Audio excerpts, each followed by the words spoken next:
Hello everyone, welcome to BMS notes. आज हम करेंगे चरक संहिता विमान स्थान चैप्टर 7। चैप्टर का नाम है व्याधि रूपियम विमानम। ये लास्ट चैप्टर बचा था विमान स्थान का, और इसके बाद विमान स्थान कंप्लीट हो जाएगा। चैप्टर 8 ऑलरेडी अपलोडेड है। इसमें सबसे पहले गुरु व्याधित और लघु व्याधित आता है। अब देखो, इसको कंफ्यूज मत होना इसमें बिल्कुल भी। गुरु व्याधित का मतलब होता है कि ऐसे रोगी जो गंभीर रोग से पीड़ित है। गंभीर मतलब उनको कोई क्रॉनिक डिसीज है, लेकिन उनका मनोबल, शरीर बल और शरीर एकदम ठीक ठाक तुम्हें दिख रहा है, और वो देखने से ऐसा फील होता है कि इनको कोई छोटी सी व्याधि है, तो वो गुरु व्याधित होता है। और लघु व्याधित मतलब ऐसे रोगी जिनको कोई छोटा मोटा रोग है, लेकिन उनका मनोबल बहुत कम है, शरीर बल बहुत कम है, और एकदम दुबले पतले से दिख रहे हैं। तो वो उस छोटी सी पीड़ा को भी, छोटे से रोग को भी बहुत बढ़ा चढ़ा के बताते हैं। तो जो डॉक्टर होता है, जो वैद्य होता है, उसको कन्फ्यूजन हो जाता है कि कहीं इसे कोई बहुत बड़ा रोग तो नहीं है, तो वो होते हैं लघु व्याधित। और ये इंपॉर्टेंट है, एग्जाम में बहुत बार क्वेश्चन आता है। तो देखो, ध्यान देना, गुरु व्याधित, अब देखो वर्ड है गुरु, तो ये याद रखना है कि जो व्याधि है ना, वो गुरु है। मतलब कोई भारी व्याधि है, गंभीर रोग है पेशेंट को, लेकिन वो दिख कैसा रहा है वो इतना बताएगा ही नहीं। बोलेगा थोड़ा सा है, हल्का सा पेन हो रहा है, हल्का सा फीवर आता है, तो वो इस तरीके से एक्सप्रेस करेगा, इस तरीके से दिखाएगा कि ऐसा लगेगा कोई छोटी मोटी प्रॉब्लम है। लघु व्याधित में नाम में लघु है, मतलब रोग छोटा है लेकिन दिखेगा बड़ा, है ना। तो जो नाम है ना, उतना वैसा रोग है लेकिन दिखेगा ऑपोजिट। इसमें गंभीर रोग है गुरु व्याधित में, दिखेगा छोटा, और लघु व्याधित में रोग छोटा है लेकिन दिखेगा बड़ा। उसके बाद यहाँ पर एक बहुत फेमस कोटेशन आता है, न ही विज्ञान अव्ययेन कृत्स्नेकीय विज्ञानम उत्पद्यते। अब इसका मतलब आचार्य यहाँ पर हमें ये कह रहे हैं कि थोड़ा सा भी किसी भी चीज को जान लेने से ये मत सोच लो कि तुम्हें सब कुछ समझ में आ गया। ठीक है, अच्छे से परीक्षा करनी है, अच्छे से सारी चीजों को ऑब्जर्व करना है। पेशेंट के अकॉर्डिंग हमें नहीं चलना है, हमें खुद का दिमाग, खुद की युक्ति लगानी है। तो एक छोटे से ज्ञान से कि हमने सिर्फ देख लिया, जैसा फील हो गया वैसा हमने ट्रीटमेंट दे दिया, ऐसा नहीं करना है। तो ज्ञान के किसी भी एक अंश को जान लेने से संपूर्ण एक विषय का ज्ञान नहीं हो जाता है। और यही सेम टू सेम कोटेशन हमने इसके पहले ही पढ़ा है विमान स्थान में। अब ये तुम लोग मुझे बताना, हमने ऐसा सेम लाइन कहाँ पर पढ़ी है। अब देखो गड़बड़ क्या होगी इसमें। अब रोग विज्ञान में अगर कोई गड़बड़ कर दी वैद्य ने, मतलब नहीं समझ पाया वो गुरु व्याधित लघु व्याधित को, तो वो चिकित्सा में जो औषध देगा, जो ट्रीटमेंट देगा, उसमें गड़बड़ करेगा, है ना। जो योजना, जो प्लानिंग करेगा चिकित्सा की, उसमें गड़बड़ कर देगा। अब अगर गुरु व्याधित को उसने लघु व्याधित समझ लिया, गुरु व्याधित मतलब किसी को गंभीर रोग है, उसको समझ लिया कि कोई छोटा मोटा रोग है, तो वो अल्प और मृदु प्रभाव का संशोधन देगा। बहुत जो डोसेज होंगे औषधियों के वो बहुत कम होंगे, तो दोष और ज्यादा प्रकोपित हो जाएंगे। और लघु व्याधित को अगर उसने गुरु व्याधित समझ लिया वैद्य ने, मतलब रोग कोई छोटा मोटा है लेकिन उसको बड़ा, कोई बड़ी व्याधि समझ ली, तो तीक्ष्ण संशोधन का प्रयोग करेगा, जिससे दोष बहुत ज्यादा निकल जाते हैं और रोगी और बहुत ज्यादा क्षीण हो जाएगा, है ना। तो इसलिए गड़बड़ नहीं करनी। उसके बाद इसमें आता है कृमि रोग, बहुत इंपॉर्टेंट है, इसको 5 स्टार मार्क करो, लॉन्ग क्वेश्चन आता है। इसमें हमें, अब देखो इसमें है ना एक लाइन आती है, सप्तको गण, ठीक है, सप्तह गण, 7 चीजें हम इसमें पढ़ते हैं। ये कृमि रोग के लिए आता है सप्तगण। इसमें हम 7 चीजें पढ़ते हैं। कौन सी 7 चीजें? उनके निदान, स्थान, आकृति, वर्ण, नाम, प्रभाव और चिकित्सा। ये 7 चीजें हम कृमियों के बारे में पढ़ेंगे। ये क्या निदान है, किन रीजन से कृमि रोग उत्पन्न होता है, कौन से स्थान पर होता है, इनकी आकृति कैसी होती है, शेप कैसा होता है, वर्ण मतलब कलर कैसा होता है, इनके नाम क्या है, इनका प्रभाव मतलब इफेक्ट क्या होंगे, सिम्टम्स क्या आएंगे, और चिकित्सा। तो ये 7 चीजें कृमि रोग में आती हैं। अब आचार्य चरक जो हैं, वो प्रकृति के आधार पर कृमि के 4 भेद बताते हैं। प्रकृति के आधार पर 4 भेद भेद बताते हैं। और आचार्य चरक ने शरीर के अंदर सहज कृमि माने। मतलब अगर तुम लोग ने थोड़ा बहुत पढ़ा हो तो तुमको पता होगा कि हमारे इंटेस्टाइन में, स्टमक में कुछ गुड बैक्टीरियाज भी होते हैं।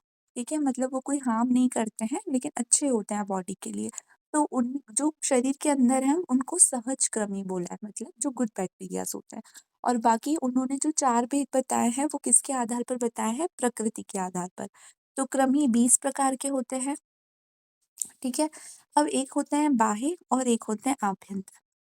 जो बाह्य कृमि होते हैं इन्हीं को मलज कृमि भी कहा जाता है। जो बाह्य कृमि होते हैं वो 2 होते हैं, यूका और पिपलिका। यूका मतलब जुएँ और पिपलिका मतलब जो लीकें हो जाती हैं। अब ये लाइफ में सभी को एक ना एक बार तो होती ही हैं, ठीक है? जो लाइस होती है, जुएँ होती हैं, बालों में पड़ जाती हैं।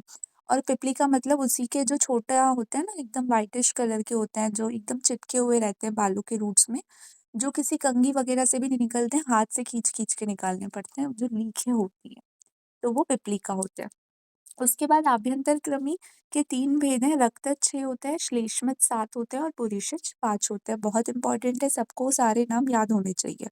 और अगर इसको किसी ट्रिक से याद करना चाहते हो, तो तुम लोग अपनी कोई ट्रिक बना सकते हो, और नहीं तो फिर जो सूत्र स्थान का जो चैप्टर 19 है, अष्टोदरीय अध्याय, वहाँ पर भी हमने 20 प्रकार के कृमि देखे हैं, तो वहाँ पर मैंने ट्रिक्स बता दी हैं सारे जो भेद होते हैं उनकी। तो अगर किसी को ट्रिक्स देखनी हो तो वहाँ से कर सकते हो।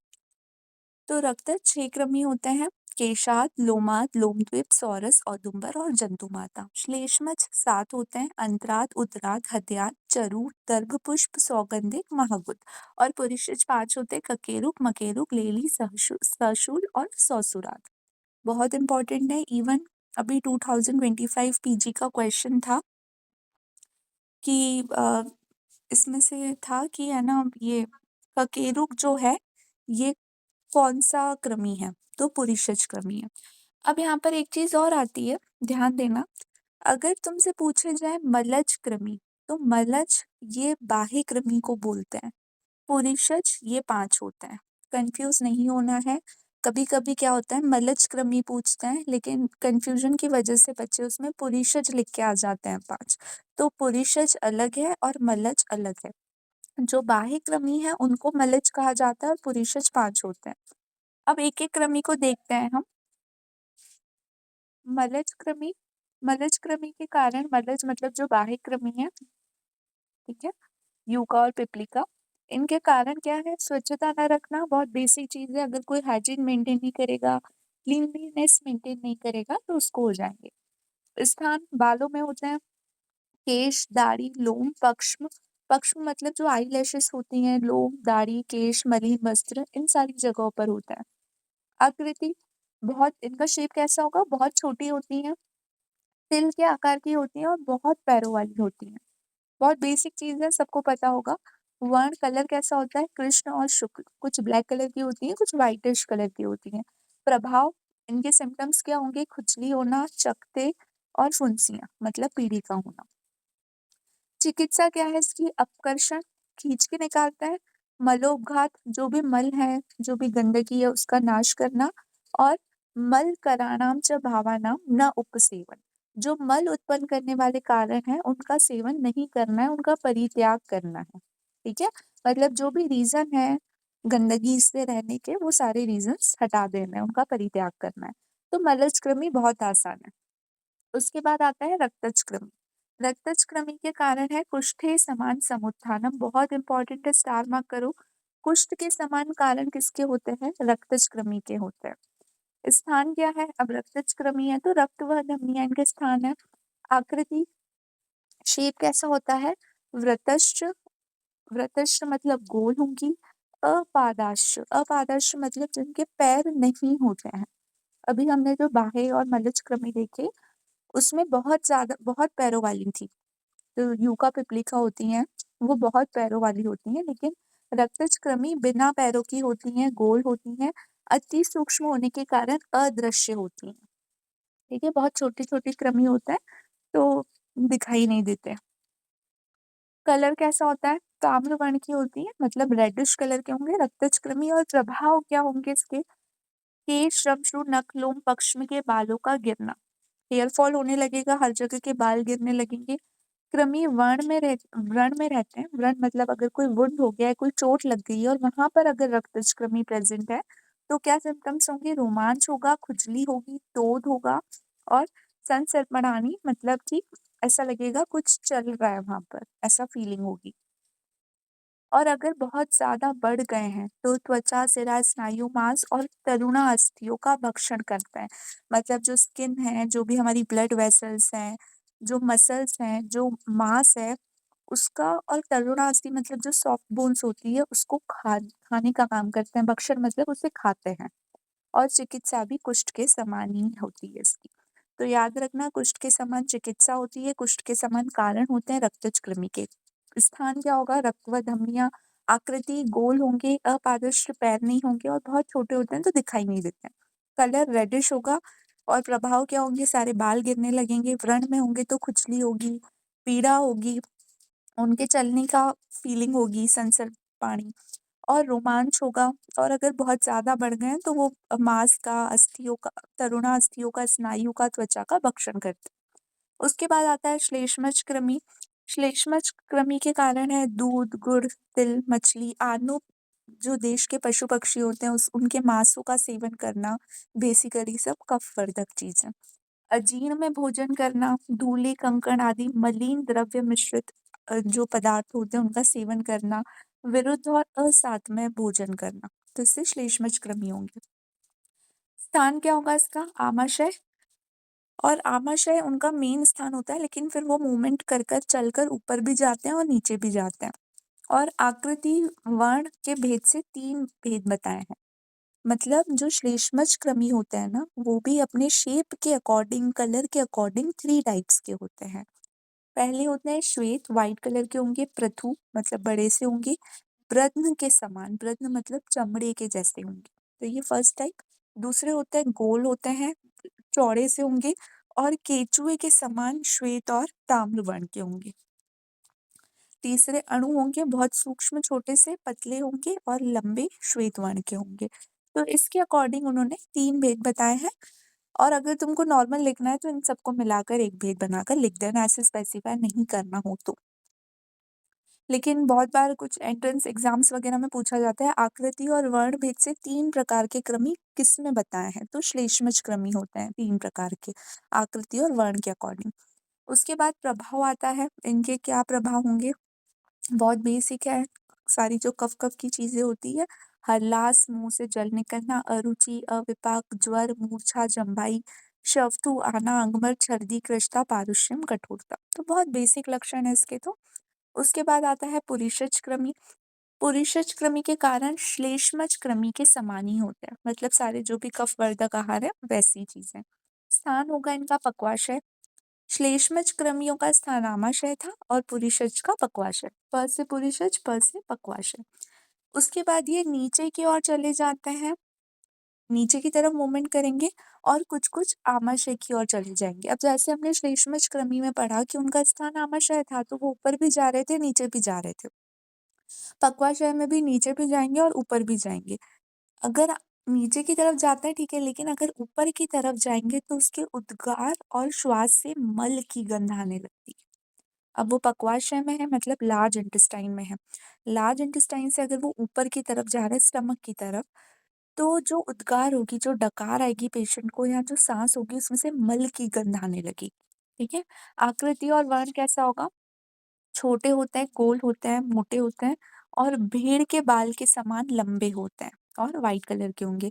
दूसरा मोटे भी होंगे, गोल होंगे और श्याम वर्ण के होंगे मतलब थोड़े ब्लैकिश कलर के होंगे, नीले, हरे, पीले वर्ण के भी होते हैं, ठीक है? प्रभाव क्या होंगे? पुरुष भेद मतलब जो पुरुष होगा उस पुरुष होता है उसको तोड़ने का काम करेगा। कृशता, पारुष्यम, रोमांच। उसके बाद एक कोटेशन आता है च आस्य गुद मुखम परितुंदत मतलब सुई चुभने सी पीड़ा होगी कहाँ पर? गुदा के मुख पर, जो एनल रीजन होता है वहां पर पीड़ा होगी सुई चुभने जैसी। कंडू होगा, खुजली होगी और गुदा मुख में एकत्र होते हैं, मतलब जो गुदा मुख मतलब जो एनल रीजन होता है, एनल ओपनिंग जहाँ पर होती है वहां पर एक साथ इकट्ठे रहते हैं। और जब वे हर्षित होते हैं तो बार-बार गुदा से बाहर निकलते हैं। जब वे हर्षित होते हैं मतलब जब जो पेशेंट है वो छींकेगा, बहुत ज़ोर से हँसेगा तो वो एकदम से जब प्रेशर पड़ता है तो वो एक जगह पर इकट्ठे हो जाते हैं। उसके बाद कृमि रोगों का चिकित्सा सूत्र आता है। अभी हमने सबकी बेसिक चीज़ें पढ़ी, अब चिकित्सा सूत्र बहुत इम्पोर्टेंट है। इसका श्लोक भी याद हो जाएगा आसानी से, श्लोक याद नहीं हो तो 3 कोटेशंस याद रखना। सर्वकृमिणाम सारे जो कृमि होते हैं वो अपकर्षणम एवादितम, पहला काम है अपकर्षण करना। कार्यम तत् प्रकृति विघातः, ठीक है। उसके बाद प्रकृति विघात करना, इसको सीक्वेंस में याद रखना, पहला अपकर्षण, दूसरा प्रकृति विघात। अनंतर उसके बाद लास्ट में निदानोक्तानाम भावानाम न उपसेवनम इति, निदानों का सेवन नहीं करना है। थर्ड रीजन, थर्ड चिकित्सा। तो तीन चीजें एकदम सीक्वेंस में, पहला अपकर्षण, दूसरा प्रकृति विघात और तीसरा निदानों का सेवन नहीं करना है, निदान का परित्याग करना है। अब पहला अपकर्षण होता है, अपकर्षण का मतलब क्या होता है कि जो भी कृमि है उनको हाथ से या किसी भी इंस्ट्रूमेंट से उसको पकड़कर निकालना है, ठीक है, किसी भी यंत्र से या हाथ से उसको खींच कर निकालना, ये अपकर्षण होता है। तो वैद्य को सावधानी से यंत्र से या हाथ से ही पकड़कर खींच लें और कृमि को निकाल दें। उसके बाद स्थान में स्थित, मतलब अब देखो ये जो यंत्र से निकालना और हाथ से पकड़कर खींचना, ये तो बाह्य या जो मलज कृमि है उन्हीं के लिए पॉसिबल है, मतलब जुएं वगैरह हो जाएंगी बालों में तो उनको ही हम पकड़ के निकाल सकते हैं। लेकिन अगर जो रक्तज कृमि है, श्लेष्मज है, पुरीषज है, इनको कैसे निकालेंगे? इनको थोड़ी हाथ से पकड़ के खींच के निकाल सकते हैं। तो अगर किसी स्थान में स्थित है जैसे आमाशय, पक्वाशय, रक्त में, तो उनको निकालने के लिए औषध प्रयोग करना पड़ेगा, बेसिक चीज है। तो औषध प्रयोग 4 प्रकार से किया जाता है: शिरोविरेचन, वमन, विरेचन, आस्थापन, बस्ती। ठीक है? बहुत इंपॉर्टेंट है, याद रखना, अपकर्षण मतलब हाथ से निकालना। लेकिन अगर स्थान में स्थित है तो 4 तरीके से औषध प्रयोग करेंगे और इसको सीक्वेंस में याद रख लेना: शिरोविरेचन, वमन, विरेचन और आस्थापन, बस्ती। अनुवासन वस्ती नहीं आता है। ठीक है? अब तुमको एग्जाम में सिर्फ इतना ही लिखना है। ठीक है, कृमि रोगों का चिकित्सा सूत्र श्लोक अगर याद हो जाए तो अच्छी बात है, नहीं तो फर्स्ट अपकर्षण डाल के इतना ही एक्सप्लेन करना है। ये जो चीज है ये सिर्फ तुमको समझने के लिए मैंने बताई है, बाकी इसको एग्जाम में नहीं लिखना है। अब देखो करते कैसे हैं वो बताया। तो कोष्ठगत जो कृमि होते हैं उनको 6 से 7 दिन तक स्नेहन स्वेदन करके औषधि देनी चाहिए। अब शिरोविरेचन, वमन, विरेचन, इसमें तो पूर्व कर्म होता ही है स्नेहन स्वेदन, तो वो करना है 6-7 दिन तक, उसके बाद संशोधन औषधि देनी है। अगर कृमि जो होता है, अब देखो स्नेहन स्वेदन वगैरह क्यों दे रहे हैं? अ, जो कृमि होते हैं वो हर जगह फैले हुए होते हैं। ठीक है, अगर वो आमाशय में है, पक्वाशय में है, तो वो हर जगह मतलब फैले हुए हैं। अब उनको एक जगह पर पहले लेकर आना है। ठीक है, तभी तो जब वमन कराओगे, विरेचन कराओगे या शिरोविरेचन, तो उसमें एक साथ सारे कृमि निकल जाएंगे। अगर डायरेक्टली तुम उनको वमन विरेचन करा दोगे तो जो आमाशय में है सिर्फ वो निकलेंगे, पक्वाशय में है वो निकलेंगे, उन सबको एक जगह, जैसे हम जब पंचकर्म पढ़ते हैं तो उसमें भी जो स्नेहन स्वेदन वगैरह चीजें पूर्व कर्म वो क्यों कराए जाते हैं? ताकि सारे जो दोष हैं वो कहाँ पर इकट्ठे हो जाए, आमाशय में आ जाए। तो पहला काम क्या होता है कि सारी चीज़ों को आमाशय में लेकर आना है, उसके बाद उनको एक साथ बाहर निकालना है। तो उनको उभारने के लिए और कृमि कोष्ठ छोड़कर अन्य स्थानों में चले गए हैं, तो उनको सबको कोष्ठ में लाने के लिए उनको ये सारी चीज़ें भी खिलाएँगे, दूध, गुड़, दही, आलू, माँस, खीर, सुबह-शाम ऐसा खाना देंगे। अब अगर तुम उनको मीठी-मीठी चीज़ें दोगे, पेशेंट मीठी-मीठी चीज़ें खाएगा तो कृमि अगर कहीं पर भी बॉडी में चले गए, तो वो कहाँ पर आ जाएँगे? आमाशय में आ जाएँगे, क्योंकि ये सब उनकी फेवरेट चीज़ें होती हैं। उसके बाद बाद में रात अगर बीत जाए, रोगी सुख से सोया है, ठीक से खाना पच गया है, तो ये सारी परीक्षा करके उसको औषधि पान करा देंगे, मतलब वमन विरेचन, शिरोविरेचन, आस्थापन वस्ती करा देंगे। बाद में क्या कराएँगे, अगर अच्छे से वमन विरेचन हो गया है, तो शाम को सुखोष्ण विटंग के क्वाथ से स्नान, फिर उसी से खाना बनाना है, उसी को पिलाना है पेशेंट को, और इवन मलोत्सर्ग के बाद जो प्रक्षालन कर्म होता है उसका, उसमें भी विडंग क्वाथ का ही प्रयोग करना है। जो विडंग होता है वो सबसे श्रेष्ठ कृमिनाशक औषधि होती है। विडंग सबसे श्रेष्ठ क्या है? कृमिनाशक औषधि है। तो इसलिए विडंग का जो क्वाथ होता है उसी से नहलाना है, उसी से खाना बनाना है, वही पिलाना है, ये सारी चीजें, मतलब हर पानी का यूज में विडंग क्वाथ का ही यूज करना है। स्नान के बाद संसर्जन क्रम से पथ्य का सेवन कराएंगे, और जब वो स्वाभाविक आहार पे आ जाए, मतलब पूरा संसर्जन क्रम कंप्लीट हो जाए 7 डेज का, उसके बाद हम एक-एक दिन के अंतर में अनुवासन वस्ती देंगे, 2 से 3 बार विडंग तेल से ही दें। अनुवासन वस्ती ब्रहण का काम करती है, स्नेहन वस्ती होती है। जिस वजह से हम उसको औषध प्रयोग में यूज़ नहीं कर रहे हैं, औषध प्रयोग मतलब संशोधन के लिए यूज़ नहीं कर रहे हैं, क्योंकि अगर तुम स्नेह बस्ती दोगे तो उससे कृमि नाश थोड़ी होगा, वो तो और बढ़ जाएँगे। तो इसलिए सब कुछ हो जाने के बाद लास्ट में अनुवासन बस्ती देते हैं, लेकिन वो भी किससे देते हैं? विडंग तेल से ही देते हैं। ठीक है, तो ये वाला पेज सिर्फ समझने के लिए एग्जाम में नहीं लिखना। उसके बाद सेकंड ये एग्जाम में लिखना है प्रकृति विघात। पहला अपकर्षण, दूसरा प्रकृति विघात। प्रकृति विघात का मतलब जो कृमि जिन चीजों से उत्पन्न हो रहे हैं, जो उनका मूल कारण है, जो उनका रीजन है उत्पन्न होने का, उसका विनाश करना है। तो वो जो कृमि है उनसे ऑपोजिट चीजें करेंगे, कटु तिक्त कषाय क्षार और उष्ण द्रव्यों का प्रयोग करेंगे, मतलब जिन चीजों से उत्पन्न हो रहे थे उससे ऑपोजिट चीजें। और जो द्रव्य कफ और पुरुष के विपरीत गुण के हों उनका सेवन करेंगे, क्योंकि कफ वर्धक से तो वो और बढ़ रहे थे। अभी हमने निदान में देखे श्लेष्मज कृमि पुरुषज कृमि के, तो उनसे ऑपोजिट चीजें। इसमें एग्जाम्पल में क्या आता है? एग्जाम्पल मतलब कि क्या क्या चीज है? कृमिनाशक पुपलिका, कृमि प्रकृति विघातक चूर्ण, ये कुछ योग है जो हम देते हैं पेशेंट को। क्या काम करते हैं चिकित्सा में? प्रकृति विघात का काम करते हैं। एक दो एग्जाम्पल्स याद रख लेना, ज्यादा काम मतलब बाकी तुम्हें इतना तो लिखना ही है, बाकी यहाँ से तुम्हें जितना याद हो जाए उतना लिखना। तो कृमिनाशक पुपलिका और कृमि प्रकृति विघातक चूर्ण। जो कृमि प्रकृति विघातक चूर्ण है इसमें अश्व शक्रत चूर्ण का यूज किया जाता है और उसमें मधु ऐड करके पेशेंट को चाटने के लिए देते हैं। जो अश्व है मतलब जो घोड़ा होता है, शक्रत मतलब उसका जो पुरीश है उसको सुखाकर उसका चूर्ण जो होता है उसका यूज किया जाता है किसमें? कृमि प्रकृति विघातक चूर्ण।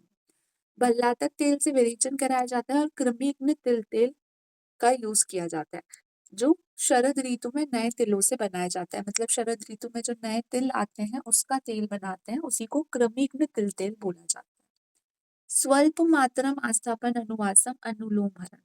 अब पुरीषज कृमि में क्या करते हैं? अल्प मात्रा में आस्थापन अनुवासन और अनुलोम हरण मतलब विरेचन करवाते हैं। पुरीषज कृमि में अल्प मात्रा में संशोधन कराते हैं बेसिकली, और कफज कृमि में मात्रा अधिकम पुनः शिरोविरेचन वमन उपशमन। ठीक है, अधिक मात्रा में कफज कृमि में शिरोविरेचन वमन और उपशमन मतलब उपशमन शमन चिकित्सा करते हैं। तो बेसिकली जो कफज कृमि होता है उसमें डोसेज ज्यादा होता है और उसमें ऑब्वियस है वमन कराओगे, क्योंकि आमाशय उनका स्थान था। अभी हमने कफज कृमि का स्थान देखा तो आमाशय था, तो उसमें वमन कराओगे, शिरोविरेचन कराओगे, वो भी कफ शामक होता है। उसके बाद पुरीषज कृमि में आस्थापन अनुवासन और अनुलोम हरण मतलब विरेचन बस्ती इनका प्रयोग करोगे किसमें? पुरीषज कृमि में। उसके बाद थर्ड आता है निदान परिवर्जन। निदान परिवर्जन मतलब जो भी निदान कहे हैं उनका सेवन नहीं करना है, निदानों का परित्याग करना है, और उस प्रकार के गुणधर्म वाले अन्य तत्समान द्रव्यों का भी परित्याग करना है, और निदानों से रिलेटेड उनसे सिमिलर कोई चीजें हैं तो उसका भी परित्याग करना है। लास्ट में इन्होंने सर्वरोग चिकित्सा सूत्र बताया। उन्होंने बोला कि सभी प्रकार के रोगों की जो चिकित्सा होती है वो इसी तरीके से होती है: संशोधन, शमन और निदान परिवर्जन। शोधन करो, शमन करो, निदान परिवर्जन। कृमि रोगों में हमने देखो शोधन पढ़ा, लेकिन शोधन किसके अंतर्गत पढ़ा? अपकर्षण के अंतर्गत है। अपकर्षण मतलब उसके अंदर शोधन ही था। उसके बाद संशमन मतलब शमन करना है, मतलब प्रकृति विघात, और निदान परिवर्जन उसमें सेम ही था। ठीक है, तो इस तरीके से हमारे ये चैप्टर 7 विमान स्थान का कंप्लीट हो गया, व्याधि रूपियम विमानम। अगर तुम लोग को अच्छा लगा हो तो तुम नोट्स मुझसे ले सकते हो, अपने फ्रेंड्स के साथ ज़रूर से शेयर करना, और अच्छे से पढ़ो। विमान स्थान अब कंप्लीट हो गया है। ठीक है, थैंक यू फॉर वॉचिंग।